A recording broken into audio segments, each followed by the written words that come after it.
GTA, comme à son habitude, a la tendance à faire un voyage qu'on appelle nous un fun trip, donc un voyage de découverte, qui consiste à se joindre à une compagnie aérienne et à inviter les meilleurs clients de GTA et de la compagnie aérienne à des destinations qu'on souhaiterait promouvoir en général ou d'une unité hôtelière qu'on souhaiterait promouvoir.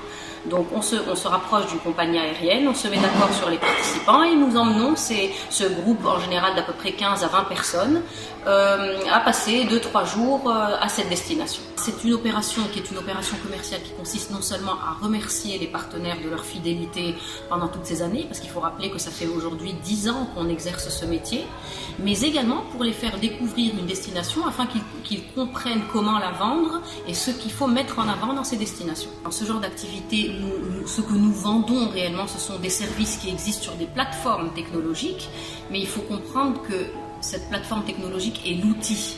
Elle ne peut pas remplacer l'aspect humain de l'agent de voyage qui est celui qui élabore un contenu. Même en utilisant une plateforme technologique, si nous n'avons pas l'information, si nous ne savons pas ce qui va avec chaque hôtel dans chaque destination comme excursion ou comme transfert, on ne peut pas assembler un package et le vendre au client. Alors GTA existe donc en Tunisie depuis maintenant mai 2008, donc bientôt 10 ans. Il est arrivé en tant qu'innovateur dans ce métier et c'est vrai que c'est une grande fierté que de dire qu'en quelque sorte il a vu un petit peu la naissance de l'outgoing de manière formelle dans le pays. Je dis souvent que GTA a été une très grande aventure humaine, puisque en 10 ans, on a maintenant aujourd'hui un portefeuille de 313 agents de voyage, avec très peu de déperditions entre-temps dans le nombre de clients.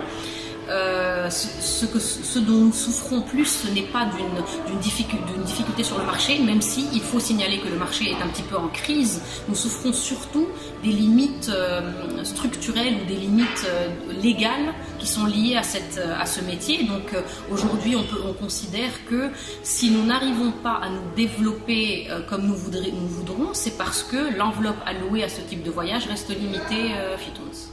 L'avenir, si je suis optimiste, c'est toujours un avenir libre et où la Tunisie devient un pays plus libéral, c'est normal.